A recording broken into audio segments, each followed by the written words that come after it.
നിദ്ര കിടക്കുന്ന മുറിയുടെ വാതിൽ പാതി ചാരിയ നിലയിലായിരുന്നു. പതിയെ തള്ളി തുറന്ന് അകത്തേക്ക് നോക്കിയതും അവൻ്റെ ചുണ്ടിൽ അറിയാതൊരു പുഞ്ചിരി വിരിഞ്ഞു. കണ്ണു തുറന്നു ബെഡിൽ കിടന്ന് കാര്യമായ ആലോചനയിലായിരുന്നു പെണ്ണ്. അലസമായി ചിതറിക്കിടന്ന മുടിയിഴകൾ മുഖത്തേക്ക് വീണ് കിടന്നു. ഉറക്കത്തിൻ്റെ മയക്കം ഇനിയും കണ്ണുകളിൽ ബാക്കിയുണ്ടായിരുന്നു. ഷോൺ ശബ്ദമുണ്ടാക്കാതെ അവളുടെ അരികിൽ ചെന്ന് പതിയെ ബ്ലാങ്കറ്റ് വലിച്ചെടുത്തതും മുന്നിലെ കാഴ്ച അവന് ദൃശ്യവിരുന്നൊരുക്കി. അവൻ കുറുമ്പ് നിറഞ്ഞ ചിരിയോടെ അവളെ നോക്കി നിന്നു. അവൾ ബ്ലാങ്കറ്റ് പിടിച്ചു വാങ്ങി അവനെ കൂർപ്പിച്ചു നോക്കി. മുറിയുടെ ക്ലോക്കിൽ അവളുടെ കണ്ണെത്തി നിന്നു. സമയം 12 ആയെന്ന് കണ്ടതും അവളുടെ കണ്ണ് മിഴിഞ്ഞു. അമ്മേ, ഇത്രയും വൈകിയോ? അവൾ നെറ്റിയിൽ കൈവച്ചു. അവളുടെ ആ ഭാവം കണ്ടതും ഷോണിൻ്റെ ചിരി ഒന്നുകൂടെ വിടർന്നു. വൈകിയാലിപ്പോൾ എന്താ, ഇന്നത്തേക്ക് വിശ്രമം വേണമെന്നാണ് ഡോക്ടർ പറഞ്ഞത്. അവൻ കളിയാക്കി. ആ ഡോക്ടർ തന്നെയല്ലേ ഈ ഡോക്ടർ? നിദ്രയും ചിരിച്ചുകൊണ്ട് മറുപടി നൽകി. ഇച്ചായ, എനിക്ക് മാറിയിടാനുള്ള ഡ്രസ്സ് കൊണ്ടുതരുമോ? ഷോൺ ഒന്ന് തലയാട്ടി. കൊണ്ടുവരാം, പക്ഷേ എഴുന്നേക്കണ്ട, പതിയെ ഇരുന്നോളൂ. അത്രയും പറഞ്ഞവൻ ഡ്രസ്സ് എടുക്കാൻ വേണ്ടി മറ്റേ മുറിയിലേക്ക് നടന്നു. അതെ, ആ ലൈറ്റ് പിങ്ക് സാരി എടുത്തോളൂ കേട്ടോ, നിദ്ര വിളിച്ചു പറഞ്ഞു. ഇന്നിപ്പോൾ സാരി വേണോ നിദ്ര? വേണം, എനിക്ക് ഇച്ചായന് സാരി ഉടുപ്പിച്ച് തന്നാൽ മതി. നിദ്രയുടെ ആ വാക്കുകൾ കേട്ടതും ഡ്രസ്സ് എടുക്കാൻ വേണ്ടി നടന്ന ഷോൺ ഒരു നിമിഷം അവളെ നോക്കി നിന്നു. നീ എന്താ പറഞ്ഞേ? അവൻ കുസൃതിയോടെ ചോദിച്ചു. കേട്ടില്ല? അതെ, എനിക്ക് ഇച്ചായൻ സാരി ഉടുപ്പിച്ച് തന്നാൽ മതിയെന്ന് നിദ്ര വീണ്ടും പറഞ്ഞു. അവളുടെ കണ്ണുകളിൽ ഒരു കുഞ്ഞു കുറുമ്പ് മിന്നി നിന്നു. ഷോൺ ചിരിച്ചു. നിത്തൂസ്, എനിക്ക് ഈ രോഗികളെ ചികിത്സിക്കാൻ അറിയുള്ളൂ, സാരി ഉടുപ്പിക്കാൻ അറിയില്ലെന്നേ. എന്നാ ഇന്ന് തൊട്ട് പഠിച്ചോളൂന്നേ, അവൾ ഉടനെ മറുപടി നൽകി. ഇയാളല്ലേ പറഞ്ഞ ഇയാൾക്ക് കുറേ സ്വപ്നങ്ങളുണ്ടായിരുന്നു എന്നും അതിലൊരെണ്ണാണ് ഇങ്ങോട്ടുള്ള വരവെന്നും. എന്നാ എനിക്കുണ്ട് ചില സ്വപ്നങ്ങൾ, അതിലൊരെണ്ണാണ് ഇത്. ഇച്ചായ പ്ലീസ്, ഒരു തവണ, അവൾ കൊഞ്ചലോടെ പറഞ്ഞു. അവളുടെ ആ ചിരി കണ്ടതും ഷോണിന് പറ്റില്ലെന്ന് പറയാൻ കഴിഞ്ഞില്ല. ശരി, പക്ഷേ സാരി അഴിഞ്ഞ് താഴെ വീണ ഞാൻ ഉത്തരവാദിയല്ല. വീഴില്ല, അവൾ ആത്മവിശ്വാസത്തോടെ പറഞ്ഞു. അത്ര ഉറപ്പോ? അവൻ ചോദിച്ചു. കാരണം ഉടുപ്പിക്കുന്നത് എൻ്റെ ഇച്ചായനല്ലേ. ആ വാക്കുകൾ കേട്ടതും ഷോണിൻ്റെ ഹൃദയത്തിലൂടെ ഒരു തണുപ്പ് പടർന്നു. എൻ്റെ ഇച്ചായൻ എൻ്റെ ഈ ഒരു സ്വപ്നം നടത്തി തരില്ലേ? അവൾ കൊഞ്ചിക്കൊണ്ട് പറയുന്നത് കാണവേ ഷോൺ ഒരു നിമിഷം ചിരിച്ചുകൊണ്ട് തല കുലുക്കി. എൻ്റെ നിത്തൂസിൻ്റെ സ്വപ്നമല്ലേ, അത് നടത്തി തരാതിരിക്കാൻ എനിക്ക് പറ്റുമോ? ആ മറുപടി കേട്ടതും നിദ്രയുടെ മുഖം സന്തോഷം കൊണ്ട് തെളിഞ്ഞു. ഷോൺ അപ്പുറത്തെ മുറിയിൽ ചെന്നു.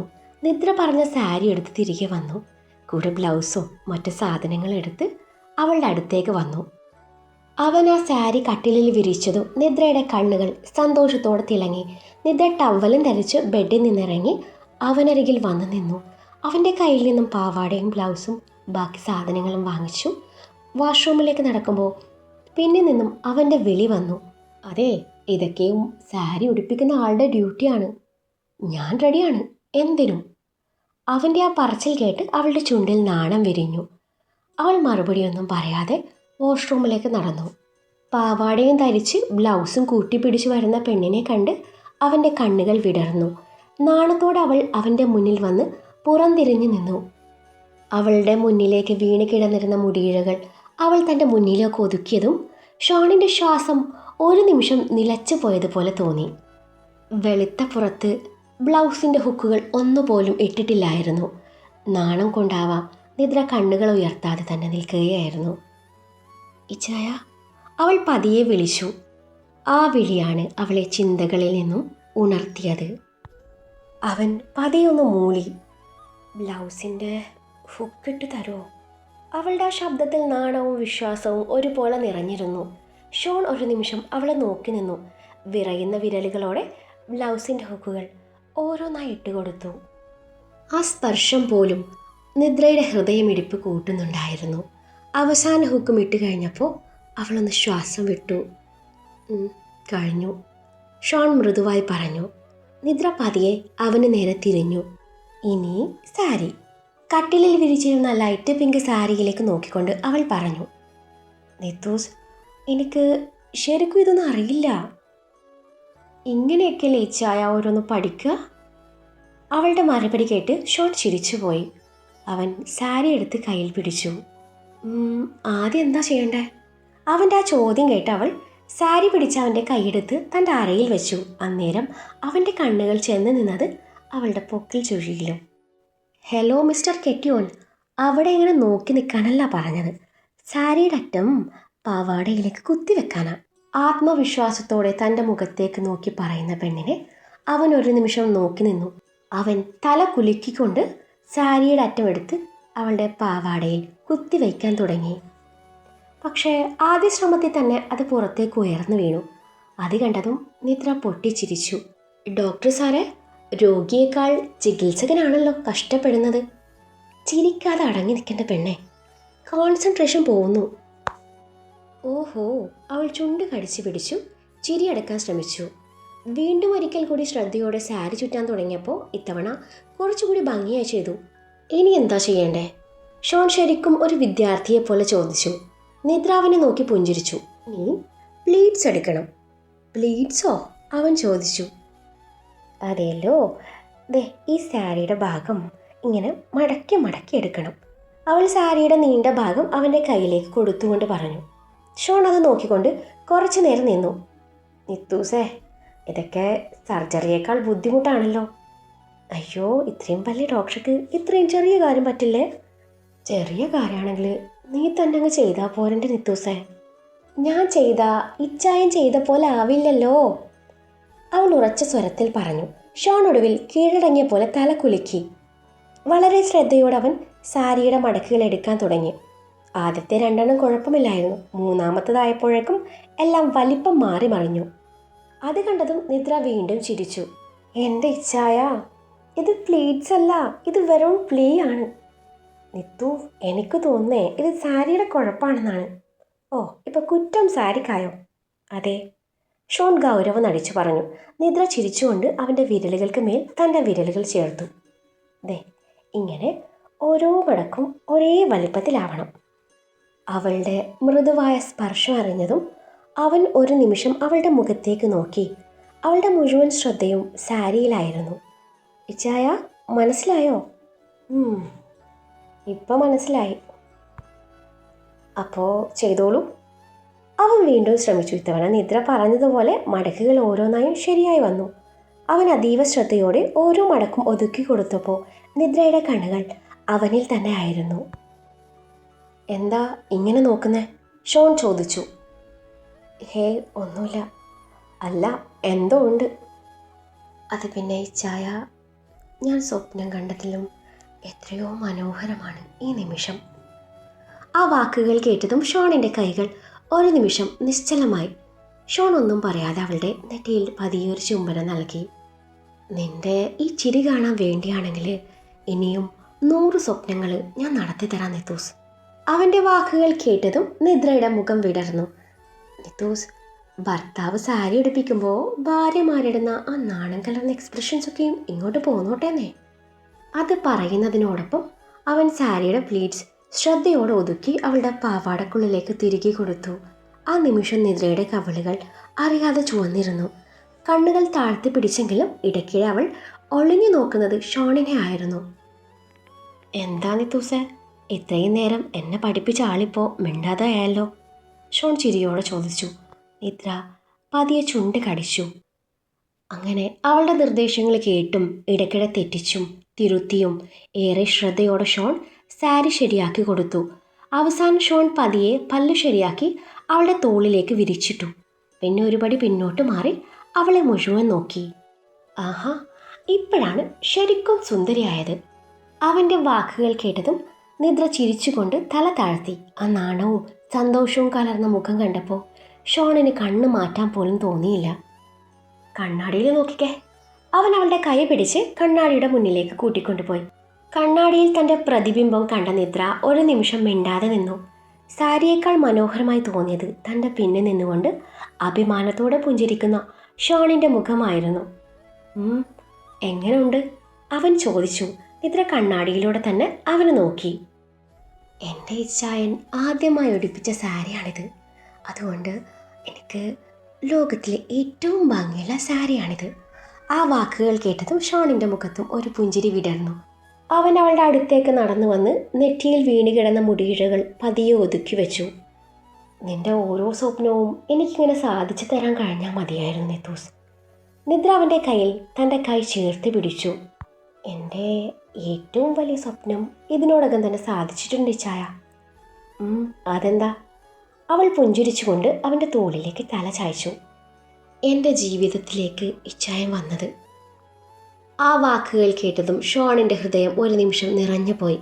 അവൻ അവളുടെ നെറ്റിയിൽ നെറ്റിമുട്ടിച്ചു. എൻ്റെ ജീവിതത്തിലെ ഏറ്റവും വലിയ ഭാഗ്യവും നീ തന്നെയാണ് നിത്തൂസ്. നിദ്ര അവൻ്റെ കൈകളിൽ കൂടുതൽ ചേർന്ന് നിന്നു. ആ നിമിഷത്തിൻ്റെ ചൂടും സ്നേഹവും ഇരുവരും നിശബ്ദമായി ആസ്വദിച്ചു. അല്പസമയം കഴിഞ്ഞ് ഷോൺ അവളെ നോക്കി പുഞ്ചിരിച്ചു. ശരി മാഡം, സാരി ഉടുപ്പിക്കൽ എന്ന സ്വപ്നം സാധിച്ചു. ഇനി അടുത്ത സ്വപ്നം എന്താണെന്ന് പറയോ? നിദ്ര അവൻ്റെ നെഞ്ചിൽ ചെറിയൊരു കുത്തു കൊടുത്തു. അതിപ്പോൾ പറയില്ല. പിന്നെ അത് ഞാൻ സമയമാകുമ്പോൾ പറഞ്ഞോളാം. അത് പറയുമ്പോൾ അവളുടെ മുഖത്ത് കുസൃതി ചിരി വിരിഞ്ഞു. അതേതാ ഭാര്യയെ ആ ഒരു സമയം? അതൊക്കെയുണ്ട്.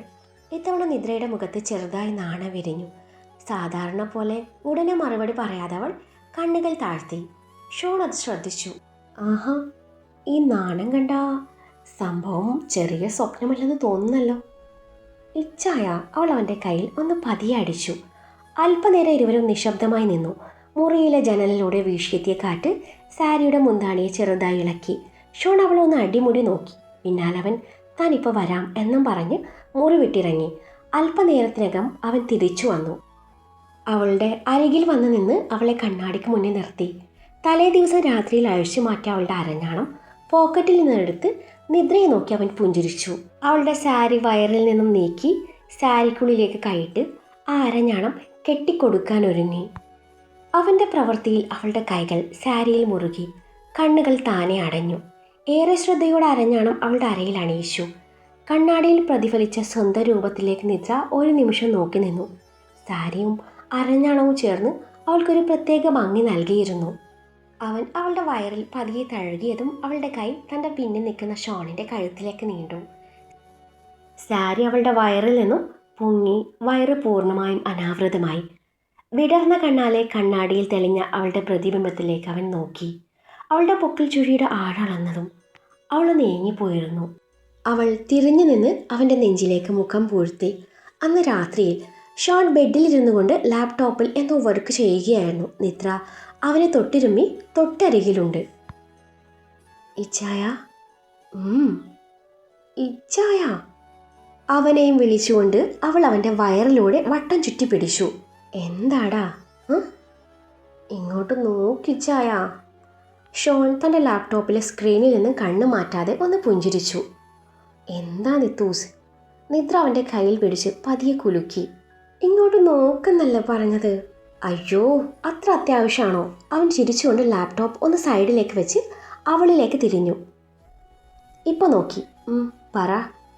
നിദ്ര അവൻ്റെ തോളിലേക്ക് ചാഞ്ഞു. കുറച്ച് നിമിഷം ഒന്നും പറയാതെ അവൻ്റെ മുഖത്തേക്ക് നോക്കി നിന്നു. എൻ്റെ പെണ്ണേ, ഇങ്ങനെയൊന്നും നോക്കല്ലേ. നാളെ രാവിലെ കൂടി നീ വേദനയെടുത്ത് കരയേണ്ടി വരും. ഷോണിൻ്റെ പറച്ചിൽ കേട്ട് നിദ്ര ചുണ്ടു കൂർപ്പിച്ച് അവനെ നോക്കി. ആ നോട്ടം കണ്ടതും അവൻ അവളുടെ കവളിൽ അമർത്തി മുത്തി. ആ നേരത്താണ് ആദിയുടെ കോൾ ഷോണിനെ തേടിയെത്തുന്നത്. ഷോൺ കോൾ അറ്റൻഡ് ചെയ്ത് ഫോൺ ചെവിയോട് അടുപ്പിച്ചു. ഹലോ, ആഷോൺ ഡാനിയൽ വർമ്മ തമ്പുരാൻ, എന്തൊക്കെയുണ്ട് വിശേഷം? മറു സൈഡിൽ നിന്നും ആദിയുടെ ശബ്ദം കേട്ടതും ഷോൺ ഒന്ന് പുഞ്ചിരിച്ചു. പോടാ. ഷോൺ ചിരിച്ചുകൊണ്ട് തലകുലുക്കി. അവൻ്റെ അടുത്തിരുന്ന നിദ്ര കൗതുകത്തോടെ അവനെ നോക്കി. എന്താളിയാ, ശബ്ദത്തിലൊരു പ്രത്യേക സന്തോഷമൊക്കെയും കേൾക്കുന്നുണ്ടല്ലോ. ഞാൻ വിളിച്ചത് ഡിസ്റ്റർബായോ? ഹേയ് ഇല്ലടാ, പറയ്, എന്തൊക്കെയുണ്ട് വിശേഷം? ഷോൺ ചോദിച്ചു. നമുക്കെന്ത് വിശേഷം? വിശേഷമൊക്കെയും നിനക്കല്ലേ? ആദിയിൽ ചിരി വിരിഞ്ഞു. ഈ നേരത്താണ് നിദ്രയുടെ ഫോണിലേക്ക് അഭി വിളിക്കുന്നത്. നിദ്ര ഫോണും എടുത്ത് ബാൽക്കണിയിലേക്ക് നടന്നതും ആദിയും ഷോണും തമ്മിലുള്ള സംസാരം തുടർന്നു. എവിടെയാടാ നിന്റെ ശ്രീമതി? അടുത്തുണ്ടോ? ഇത്രയും നേരം ഉണ്ടായിരുന്നു, ഇപ്പോൾ ഇല്ല. എങ്ങനെ ഉണ്ടായിരുന്നു നിന്റെ ആദ്യ രാത്രി? നീ ആ കൊച്ചിനെ ബാക്കി വെച്ചോ? പോടാ. ഷോൺ കൃത്രിമ ദേഷ്യത്തോടെ പറഞ്ഞു. ഇരുവരും തമ്മിലുള്ള ഫോൺ സംഭാഷണം പിന്നെയും കുറച്ചു നേരം നീണ്ടു. നിദ്ര ഫോണുമായി ചെന്നത് ബാൽക്കണിയിലെ മുല്ലവള്ളിയുടെ അടിയിലായിട്ടിരിക്കുന്ന ചൂരൽ കസേരയുടെ അരികിലേക്കാണ്. അവൾ കസേരയിൽ ചെന്നിരുന്ന് ഫോൺ ചെവിയോട് അടുപ്പിച്ചു സംസാരിച്ചു തുടങ്ങി. ഹലോ അബി. ആ നിത്തു, എന്തൊക്കെയുണ്ടടി വിശേഷം? അവിടെയൊക്കെ എങ്ങനെ, അടിപൊളിയാണോ? ഇവിടെ അടിപൊളിയാ, എനിക്ക് ശരിക്കും ഇഷ്ടപ്പെട്ടു. തിരിച്ചു വരാനേ തോന്നുന്നില്ല. ആണോ? എന്നാൽ പിന്നെ അവിടെ തന്നെ കൂടിക്കോന്നേ. അല്ല നിത്തു, നിങ്ങളുടെ ഫസ്റ്റ് നൈറ്റൊക്കെയും കഴിഞ്ഞാ? അബിയുടെ ആ ചോദ്യം കേട്ടതും നിദ്രയുടെ കവിളുകൾ ചുവന്നു. പോടി, നിനക്ക് വേറെ ഒന്നും ചോദിക്കാനില്ലേ? നിന്റെ ശബ്ദത്തിലെ മാറ്റം കേട്ടപ്പോൾ തന്നെ എനിക്ക് മനസ്സിലായി കഴിഞ്ഞ് കാണുമെന്ന്. അബി, ശരി ശരി, ഞാൻ ഒന്നും പറയുന്നില്ല. എവിടെ നിന്റെ ഭർത്തു? മുറിയിലുണ്ട്. പിന്നീടാണ് അബി റിസൾട്ടിൻ്റെ കാര്യം പറഞ്ഞത്. നിത്തു അടുത്ത ആഴ്ച സെക്കൻഡ് ഇയറിൻ്റെ റിസൾട്ട് വരണമെന്നാണ് കേൾക്കുന്നത്. അയ്യോ, നിദ്ര നെറ്റിയിൽ കൈവച്ചു. എൻ്റെ ദൈവമേ, ഇനിയിപ്പോൾ ഇതിൻ്റെ കുറവ് മാത്രമേ ഉണ്ടായിരുന്നുള്ളൂ. ഇനിയിപ്പോൾ എങ്ങാനും തോറ്റാ ഇച്ചയൻ എന്നെ കൊല്ലും. നിത്തു, ഞാൻ വിളിച്ചതേ വേറൊരു കാര്യം പറയാനാ. എന്താ? എടീ, ഇന്ന് ഞാനും ജനനിയും നിൻ്റെ വീട്ടിൽ പോയിരുന്നു. ഇന്ന് ചില സംഭവങ്ങളൊക്കെ നടന്നു. അങ്ങനെ അബി നടന്ന കാര്യങ്ങൾ ഓരോന്നായി പറഞ്ഞു തുടങ്ങി. അവൾ പറയുന്ന ഓരോ വാക്കുകളും കേൾക്കുമ്പോൾ നിദ്രയുടെ മുഖത്തെ ചിരി മാഞ്ഞുപോയി. മുല്ലവള്ളിയുടെ ഇലകൾക്കിടയിലൂടെ വീശിയെത്തിയ കാറ്റ് പോലും ആ നിമിഷം അവൾക്ക് അനുഭവപ്പെടുന്നില്ലായിരുന്നു. നിത്തു, നീ കേൾക്കുന്നുണ്ടോ? കുറച്ചു നേരം മൗനമായിരുന്ന ശേഷം നിദ്ര ഒന്ന് മൂളി. നിത്തു, എന്താടി നീ ഒന്നും മിണ്ടാത്തേ? ഞാൻ എന്ത് പറയാനാബി? അവളുടെ ശബ്ദത്തിൽ വിഷമം നിറഞ്ഞിരുന്നു. എന്നാലും ജനനി ആരാണെന്നും എന്താണെന്നും നിനക്ക് ഇത്രയും നാളായിട്ടും എന്നോട് പറയാൻ തോന്നിയില്ലല്ലോ അബി. നിത്തു, നിന്റെ കല്യാണത്തിൻ്റെ ഇടയിൽ ഇതൊക്കെ പറഞ്ഞാൽ നീ എങ്ങനെ എടുക്കുമെന്ന് എനിക്കറിയില്ലായിരുന്നു. നിദ്ര ദീർഘമായി ഒന്ന് നിശ്വസിച്ചു. ശരി, എന്നിട്ട് ജനനി ഇപ്പോൾ എവിടെയുണ്ട്? വീട്ടിൽ കാണും. അവളുടെ അമ്മ വീടാത്. ഞാൻ ഒരുപാട് തവണ വിളിച്ചു, പക്ഷേ അവൾ ഫോൺ എടുക്കുന്നില്ല. ഞാനൊന്ന് വിളിച്ചു നോക്കട്ടെ, നിദ്ര പറഞ്ഞു. നിത്തു, പക്ഷെ എടുത്താലേ നീ ഒന്നും അറിഞ്ഞതായി ഭാവിക്കല്ലേ? ശരി. അത്രയും പറഞ്ഞ് കോൾ അവസാനിപ്പിച്ച ശേഷം നിദ്ര ഉടൻ തന്നെ ജനനിയുടെ നമ്പറിലേക്ക് വിളിച്ചു. ഫോൺ റിങ് ചെയ്യുന്നുണ്ട്, പക്ഷെ മറുപുറത്ത് നിന്നും പ്രതികരണമൊന്നും ഉണ്ടായില്ല. നിദ്ര വീണ്ടും വിളിച്ചു. അതും വെറുതെയായി. ഉറങ്ങിക്കാണുമോ എന്ന തോന്നലിൽ നിദ്ര പിന്നീട് കോൾ ചെയ്തില്ല. നാളെ വിളിക്കാമെന്ന് കരുതി ആ ശ്രമം ഉപേക്ഷിച്ചു. അബിയെ വിളിച്ച് കാര്യം പറയുകയും ചെയ്തു. കോൾ അവസാനിപ്പിച്ച നിദ്ര കസേരയോട് ചേർന്ന് നിന്ന് ഫോണും നെഞ്ചോടടുപ്പിച്ചു ചിന്തയിലാണ്ടു. കുറച്ച് നിമിഷങ്ങൾ കഴിഞ്ഞ് നിദ്ര അന്വേഷിച്ചു ഷോൺ അങ്ങോട്ട് വന്നു. ആദ്യം കണ്ടത് ചൂരൽ കസേരയിൽ ചാരിയിരുന്ന നിദ്രയായിരുന്നു. സാധാരണ ഫോൺ വിളി കഴിഞ്ഞാൽ മുഖത്ത് ഒരു ചിരിയോ കുസൃതിയോ ഉണ്ടാകാറുള്ളവൾ ഇപ്പോൾ എന്തോ ആഴത്തിലുള്ള ചിന്തയിൽ മുങ്ങിയിരിക്കുകയായിരുന്നു. അവൻ പതിയെ അവളുടെ അരികിലേക്ക് ചെന്നു. അവൻ വന്നതുപോലും അവൾ അറിഞ്ഞില്ല. മുല്ലവള്ളി ഇല കാണാത്ത മട്ടിൽ പൂക്കൾ വിരിഞ്ഞു കിടപ്പുണ്ട്. മുല്ലവള്ളിയിൽ പിടിച്ച് ഷോൺ ഒന്ന് കുലുക്കിയതും മുല്ലപ്പൂക്കൾ മഴ പോലെ താഴേക്ക് പൊഴിഞ്ഞു. പെട്ടെന്നുണ്ടായ ആ ചലനത്തിൽ നിദ്ര ഒന്ന് ഞെട്ടി തല ഉയർത്തി നോക്കി. ഇച്ചായ! അവൾ നെഞ്ചിൽ കൈവച്ചുകൊണ്ട് ശ്വാസം വിട്ടു. ഷോൺ ചിരിച്ചുകൊണ്ട് അവളുടെ മുന്നിലേക്ക് വന്നു നിന്നു. ഞാനിവിടെ വന്നിട്ട് 5 മിനിറ്റായി. നീ ഏത് ലോകത്തായിരുന്നു നിത്തു സർ? നിദ്ര ഒന്നും പറയാതെ അവനെ നോക്കി. അവളുടെ കണ്ണുകളിൽ പതിവുള്ള കുസൃതിയേക്കാൾ എന്തോ ഒരു ഭാരമുണ്ടായിരുന്നു. അത് കണ്ടതും ഷോണിൻ്റെ ചിരി മങ്ങി. എന്തു പറ്റി? അവൻ പതിയെ ചോദിച്ചു. ഒന്നുമില്ല, നിദ്ര മുഖം തിരിച്ചുകൊണ്ട് മറുപടി പറഞ്ഞു. ആഹാ, നിന്റെ ഈ ഒന്നുമില്ലാണ് ഏറ്റവും വലിയ പ്രശ്നം. അവൻ അവളുടെ അരികിലെ ചൂരൽ കസേരയുടെ കയ്യിൽ ഇരുന്നു കൊണ്ട് പറഞ്ഞു. നിദ്രയ്ക്ക് എങ്ങനെ പറഞ്ഞു തുടങ്ങണം എന്ന് പോലെ അറിയില്ലായിരുന്നു. കുഴപ്പമില്ല, നിനക്ക് പറയാൻ തോന്നുമ്പോൾ പറഞ്ഞാൽ മതി. ഇനിയധികം ഇവിടെ ഇരിക്കണ്ട, നല്ല കാറ്റുണ്ട്. അതും പറഞ്ഞ് ഷോൺ അവളെയും കൈകളിലെടുത്ത് മുല്ലവള്ളി ഒന്നുകൂടെ കുലുക്കിയതും വെള്ളപ്പൂക്കൾ വീണ്ടും മഴ പോലെ ഇരുവരുടെയും മേലേക്ക് പൊഴിഞ്ഞു. പൂക്കളുടെ സുഗന്ധം കാറ്റിനൊപ്പം പരന്നപ്പോൾ ഷോൺ നിദ്രയെ കരുതലോടെ കൈകളിൽ ചേർത്ത് പിടിച്ച് അകത്തേക്ക് നടന്നു. ബെഡിൽ അവളെ പതിയെ കിടത്തി അവളുടെ മുടിയിൽ കിടക്കുന്ന മുല്ലപ്പൂക്കളെ പെറുക്കിയെടുത്തു. അവളുടെ നിറവയിൽ അവൻ ചുണ്ടമർത്തി. അവൻ്റെ കണ്ണുകൾ അവളുടെ മുഖത്തുകൂടെ അലഞ്ഞു നടക്കുമ്പോൾ അവളുടെ കണ്ണുകളും അവനിൽ മാത്രം ഒതുങ്ങി. ഒരു നിമിഷം വാക്കുകൾക്കിടമില്ലാത്തൊരു നിശബ്ദത അവർക്കിടയിൽ നിറഞ്ഞു. കണ്ണുകൾ തമ്മിൽ പ്രണയം കൈമാറുമ്പോൾ അതരങ്ങൾ അതിൻ്റെ ഇണയെ തേടിയെത്തി. ഒരു ദീർഘ ചുംബനത്തിനൊടുവിൽ അവൾ കിതപ്പടയ്ക്കാൻ പാടുപെടുകയായിരുന്നു. നെഞ്ചുടിപ്പിനനുസരിച്ച് അവളുടെ മൃദുലത ഉയർന്നു താഴുന്നത് കണ്ടതും അവൻ്റെ ശ്രദ്ധ അവിടം എത്തി നിന്നു. അവൻ്റെ കണ്ണുകളിൽ പ്രണയത്തിനു അപ്പുറം മറ്റെന്തൊക്കെയോ വികാരങ്ങൾ മിന്നിമറഞ്ഞു. അവളിലേക്ക് മുഖമടിപ്പിച്ചു. അവൾ ധരിച്ചിരുന്ന സാറ്റിൻ നൈറ്റിയുടെ ഓവർകോട്ടിൻ്റെ നെഞ്ചിൻ്റെ ഭാഗത്ത് വരുന്ന വള്ളിയുടെ കെട്ടഴിക്കുമ്പോൾ അവൾ ശ്വാസം അടക്കി പിടിച്ചു നിന്നു. അവളുടെ കൈ ബെഡ്ഷീറ്റിൽ മുറുകി. വള്ളി അഴിച്ചു ഓവർകോട്ട് ഇരു സൈഡിലേക്കും അകത്തി വെച്ചതും അകത്ത് ധരിച്ച ഇളം പിങ്ക് നിറത്തിലുള്ള മുട്ടിന് താഴെ വരുന്ന ന്യൂഡിൽ സ്ട്രാപ്പോട് കൂടിയ നിശാവസ്ത്രം അവൻ്റെ കണ്ണുകളിലെ തിളക്കം വർദ്ധിപ്പിച്ചു. അവൻ്റെ ആ മൃദുസ്പർശവും കണ്ണുകളിലെ തിളക്കവും അവളെ വിവശയാക്കി. മാറടിക്കിൽ കുടുങ്ങിക്കിടന്ന 2 മുല്ലപ്പൂവിലേക്ക് അവൻ്റെ ശ്രദ്ധ നീണ്ടു. അവൻ്റെ നോട്ടം കണ്ടതും കിടന്നുകൊണ്ട് തന്നെ അവളും തൻ്റെ ശരീരത്തിലേക്കൊന്ന് നോക്കി. മുല്ലപ്പൂവ് കുടുങ്ങി കിടക്കുന്നത് കണ്ടതും അവളത് എടുത്ത് മാറ്റാനൊരുങ്ങവേ അവൻ അവളുടെ കൈ പിടിച്ച് തടഞ്ഞു. അവിടേക്ക് മുഖമടിപ്പിച്ചു. അവൻ ആ പൂക്കളുടെ ഗന്ധം ആഞ്ഞു ശ്വസിച്ചു. ഷോണിൻ്റെ കുറുമ്പ് കണ്ടതും നിദ്രയുടെ ചുണ്ടിൽ അറിയാതൊരു പുഞ്ചിരി വിരിഞ്ഞു. അത് കയ്യിലെടുത്ത് മണത്ത് നോക്കിയാൽ പോരെ? അവൾ അവൻ്റെ മുടിയിലൂടെ പതിയെ വിരലൊടിച്ചുകൊണ്ട് ചോദിച്ചു. അവളുടെ ചോദ്യം കേട്ട് ഷോൺ തല ഉയർത്തി അവളെ നോക്കി ഒന്ന് ചിരിച്ചു. കയ്യിലെടുത്ത് മണത്ത ഇത്രയും മണമൊന്നും കിട്ടില്ലെന്നെ നിത്തുപെണ്ണെ. അതും പറഞ്ഞവൻ വീണ്ടും അവിടേക്ക് മുഖം അടുപ്പിച്ചു. മുല്ലപ്പൂവിൻ്റെയും അവളുടെയും ഗന്ധം ഒരുമിച്ച് ആഞ്ഞു ശ്വസിക്കുമ്പോൾ അവൻ്റെ മീശയും താടിയും അവളിൽ ഇക്കിളി കൂട്ടി. അവനവളുടെ ഓവർകോട്ട് ഒന്നുകൂടെ അകത്തി വെച്ചു. അവൻ്റെ പ്രവൃത്തി അവൾ നേർത്തൊരു ചിരിയോട് നോക്കി നിന്നു. അവൻ്റെ കണ്ണുകൾ അവളുടെ കഴുത്തിൽ തങ്ങി നിന്നു. അവളുടെ കഴുത്തിലെയും മാറടിക്കിലെയും തൻ്റെ പല്ലിൻ്റെയും നഖത്തിൻ്റെയും ക്ഷതങ്ങൾ ഇപ്പോഴും കരനിഴലിച്ചു കിടപ്പുണ്ട്. മോൻ്റെ കലാപരിപാടിയാ ആ കാണുന്നത്. അവൾ ചിരിയോടത് പറയവേ അവൻ അവിടെ പതിയെ ചുണ്ട് പതിപ്പിച്ചു.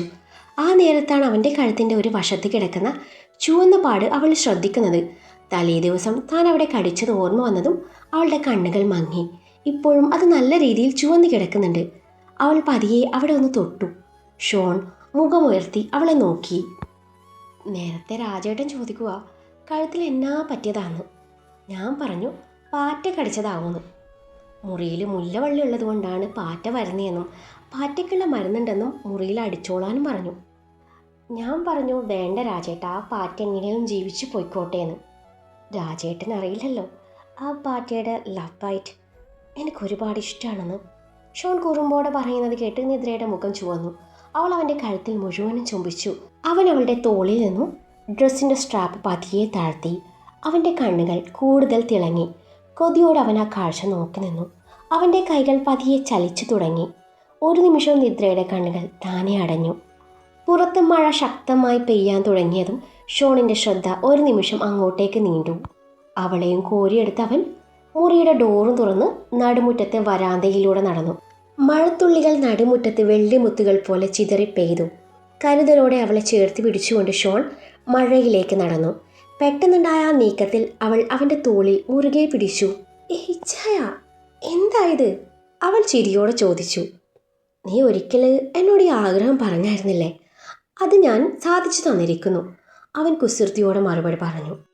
തണുത്ത മഴത്തുള്ളികൾ ഇരുവരുടെയും മേൽ പതിയാൻ തുടങ്ങി. നിദ്ര മുഖമുയർത്തി ആകാശത്തേക്ക് നോക്കി. മഴത്തുള്ളികൾ കവളിലൂടെ ഒഴുകിയിറങ്ങുമ്പോൾ അവളുടെ കണ്ണുകളിൽ ഒരു കുഞ്ഞിൻ്റെ സന്തോഷം നിറഞ്ഞിരുന്നു. അവളെ താഴെ നിർത്തിയ ശേഷം ഷോൺ അവളുടെ കൈകളിൽ തൻ്റെ വിരലുകൾ കോർത്ത് തന്നോട് അടുപ്പിച്ചു. ഒരു നിമിഷം ഇരുവരും കണ്ണിലേക്ക് നോക്കി നിന്നു. അവളുടെ മുഖത്തുകൂടെ വെള്ളം ഒഴുകിയിറങ്ങുന്നത് നോക്കിക്കൊണ്ട് അവൻ അവളുടെ കാതിന് താഴെയായി കഴുത്തിൽ ചുംബിച്ചു. അവൻ്റെ ആദരങ്ങൾ ദിശ മാറി ഒഴുകിയതും അവൾ അവനിൽ നിന്നും അകന്നു മാറി മുഖം തിരിഞ്ഞു നിന്നു. തൻ്റെ ചൂണ്ടുവിരൽ മടക്കി പിടിച്ച് മീശത്തുമ്പ് ഒതുക്കി വെച്ച് നേർത്തൊരു ചിരിയോടെ അവൻ അവളുടെ അരികിലേക്ക് നടന്നു. അവളുടെ പിന്നിൽ ചെന്ന് നിന്ന് വയറിലൂടെ വട്ടം ചുറ്റിപ്പിടിച്ച് തൻ്റെ നെഞ്ചിലേക്ക് അടുപ്പിച്ചു. അവൾ ധരിച്ച വസ്ത്രത്തിൻ്റെ ഓവർകോട്ട് അവളിൽ നിന്നും പതിയെ അഴിച്ചു മാറ്റാൻ തുടങ്ങിയതും നിദ്ര അവൻ്റെ കയ്യിൽ മെല്ലെ പിടിച്ചു. ഇച്ചായ, അവൾ നാണത്തോടെ വിളിച്ചു. ഷോൺ അവളുടെ തോളിലേക്ക് മുഖം ചായച്ചു ചിരിച്ചു. എന്താ പെണ്ണെ, മഴ നനയാനാണോ എന്നെ കൊണ്ടുവന്നത് അതോ? അവൾ വാക്കുകൾ പൂർത്തിയാക്കിയില്ല. രണ്ടും വേണം, അവൻ മടിയില്ലാതെ മറുപടി പറഞ്ഞു. എനിക്കിങ്ങനെ മഴ നനഞ്ഞുകൊണ്ട് നിന്നെ പ്രേമിക്കണം, കാമിക്കണം. പിന്നെ ബാക്കി പറഞ്ഞത് അവൻ അവളുടെ കാതിലാണ്. അത് കേട്ടതും അവൾ അവനെ ഇറുകെ പുണർന്നു. അവൻ അവളിൽ നിന്നും ഓവർകോട്ട് പൂർണ്ണമായും അടർത്തി മാറ്റി. അവളുടെ കൈയിലൂടെ അവൻ്റെ കൈ മുകളിലേക്ക് ഇഴഞ്ഞു നീങ്ങുന്നതിനനുസരിച്ച് അവൻ്റെ അധരങ്ങൾ അവളുടെ പിൻകഴുത്തിലും തോളിലും ചുംബനമായി പതിഞ്ഞു. ഇരുവരെയും മഴ മുഴുവനായും നനച്ചു തുടങ്ങി. ചുറ്റും നിറഞ്ഞു നിന്ന മഴയുടെ സംഗീതവും മുല്ലപ്പൂവിൻ്റെ മണവും ആസ്വദിച്ചുകൊണ്ട് അവളെ എടുത്തുയർത്തിയും വട്ടം കറക്കിയും ഇഴകിച്ചേർന്ന് നൃത്തം ചെയ്തും അവരാ മഴയിൽ അലിഞ്ഞു ചേർന്നു. ഒടുവിൽ ഇരുവരും തളർന്നതും അകത്തെ വരാന്തയിലെ ചൂരലിൽ തീർത്ത കട്ടിലിൽ ഇരുവരും മലർന്നു കിടന്നു. മഴയുടെ താളം ഇപ്പോഴും നിലച്ചിരുന്നില്ല. മേൽക്കുരയിൽ പതിക്കുന്ന തുള്ളികളുടെ ശബ്ദം ഒരു മധുരഗാനമായി അവരുടെ കാതുകളിൽ നിറഞ്ഞു. നനഞ്ഞ മുടിയിഴകൾ നെറ്റിയിലേക്ക് വീണു കിടഞ്ഞ നിദ്ര തൻ്റെ കണ്ണുകൾ പാതിയടച്ച് ആ മഴയുടെ സംഗീതം ആസ്വദിച്ചു. ഷോൺ അവളുടെ അരികിലേക്ക് ചെരിഞ്ഞു കിടന്ന് അവളുടെ കിടത്തം നോക്കി നിന്നു. അവളുടെ വസ്ത്രങ്ങൾ ശരീരത്തോട് ഒട്ടിച്ചേർന്ന് കിടക്കുന്നുണ്ട്. അവനിലെ വികാരങ്ങൾ ഉണർത്താൻ പാകത്തിലുള്ളതായിരുന്നു അവളുടെ ആ കിടത്തം. ഇങ്ങനെ കിടന്ന സമയം പോകുന്നത് പോലും അറിയില്ലല്ലോ. ഷോൺ അവളുടെ നെറ്റിയിൽ നിന്നും മൂക്കിലൂടെ പതിയെ താഴേക്ക് വിരലോടിച്ചുകൊണ്ട് പറഞ്ഞു. അറിയണ്ടല്ലോ. അവൾ കണ്ണു തുറക്കാതെ മറുപടി നൽകി. ആ മറുപടി കേട്ട് അവനൊന്ന് ചിരിച്ചു. അവൻ്റെ ആ വിരൽ അവളുടെ മൂക്കും താടിയും കഴുത്തും കടന്ന് താഴേക്ക് ചലിക്കുന്നുണ്ട്. അവൻ്റെ പ്രിയപ്പെട്ട ഇടങ്ങളിലൊക്കെ അവൻ വിരൽ സ്പർശം കൊണ്ട് പ്രണയകാവ്യം രചിച്ചു. ഇത്രയും നേരം കണ്ണു തുറക്കാതെ കിടന്ന അവൾ ഇക്കിളി കൂടിയതും കണ്ണു തുറന്ന് ആ വിരലിൽ പിടുത്തമിട്ട് പൊട്ടിച്ചിരിച്ചു. അവൾ തല ചരിച്ചു അവനെ നോക്കി. നിത്തൂസ്, നിന്റെ ഈ കിടത്തം എൻ്റെ കൺട്രോൾ കളയുന്നുണ്ട് കേട്ടോ. അവൻ്റെ വാചകം അവളുടെ കവിളിനെ ചുവപ്പിച്ചു. അവൾ ആ നിമിഷം അവൻ്റെ മേലെ കയറി കിടന്നു. തൻ്റെ തോളിൽ നിന്നും അവൾ സ്ട്രാപ്പ് പതിയെ താഴ്ത്തി വെച്ചു. അവളുടെ മൃദുലത അവൻ്റെ നെഞ്ചിൽ അമർന്ന് അവന് പുതിയ ദൃശ്യവിരുന്നൊരുക്കി. നിത്തു, ഇന്നലത്തെ പോലെ നിന്നെ വേദനിപ്പിക്കാൻ ഞാൻ ഇന്ന് ആഗ്രഹിക്കുന്നില്ല. പക്ഷേ ഞാൻ ചിലതൊക്കെ ആഗ്രഹിക്കുന്നുണ്ട്. അത്രയും പറഞ്ഞവൻ നിർത്തി. അത് പറയുന്നതിനൊപ്പം തൻ്റെ എവിടെയോ അമർന്ന അവൻ്റെ കൈവിരൽ പുതിയ തീരം തേടുന്നത് തിരിച്ചറിഞ്ഞ അവൾ അവൻ്റെ ആ കൈയെടുത്ത് തൻ്റെ തോളിൽ വെച്ചു. കാര്യം മനസ്സിലാവാതെ അവൾ അവൻ്റെ മുഖത്തേക്ക് നോക്കി. അവൻ കണ്ണിറുക്കി അവളുടെ കാതോരം എന്തോ പറഞ്ഞതും അവൾ അവൻ്റെ നെഞ്ചിൽ അമർത്തി കടിച്ചു. കുറച്ചു നേരം ഇരുവരും ഒന്നും സംസാരിച്ചില്ല. വാക്കുകൾക്കു അപ്പുറം ഒരുമയുടെ സുഖം ആസ്വദിച്ചുകൊണ്ട് ആ മഴയെ കേട്ടുകിടന്നു. മുല്ലവള്ളിയിൽ നിന്നും കാറ്റിനൊപ്പം ഒഴുകിയെത്തിയ സുഗന്ധം വരാന്തയാകെ നിറഞ്ഞിരുന്നു. ഇടയ്ക്കിടെ കാറ്റ് വീശുമ്പോൾ കുറച്ച് മഴത്തുള്ളികൾ അവരിലേക്ക് തെറിച്ചു വീണു. അതിൽ നിദ്ര ഒന്ന് ചിരിച്ചുകൊണ്ട് ഷോണിനോട് ചേർന്ന് കിടന്നു. ഈ മഴയും ഈ മണവും പിന്നെ നീയും ഇതൊക്കെ ഒരുമിച്ചുള്ളപ്പോൾ ലോകത്ത് വേറെ ഒന്നും വേണ്ടെന്ന് തോന്നുന്നു. ഷോൺ അവളുടെ നെറുകയിൽ പതിയെ ചുണ്ടമർത്തിക്കൊണ്ട് പറഞ്ഞു. എനിക്കും. അവൾ തല ഉയർത്തി അവനെ നോക്കി. ആ കണ്ണുകളിൽ നിറഞ്ഞിരുന്നത് സമാധാനവും സന്തോഷവും മാത്രം. ഷോൺ അവളെ ഈ കൈകളിൽ കോരിയെടുത്ത് മുറിയിലേക്ക് നടന്നു. പുറത്ത് മഴ പെയ്തുകൊണ്ടിരിക്കുന്നു. അകത്ത് അവൻ നൽകുന്ന പ്രണയച്ചൂടിൽ അവൾ വെന്തുരുകി. അവൻ്റെ അധരങ്ങൾ സമ്മാനിക്കുന്ന അനുഭൂതിയിൽ അവളുടെ കണ്ണുകൾ താനെ അടഞ്ഞു. ബെഡ്ഷീറ്റിൽ കൈമുറുകി. ഒടുവിൽ കിതപ്പോടവൾ അവനെ ആഞ്ഞു പുൽകി.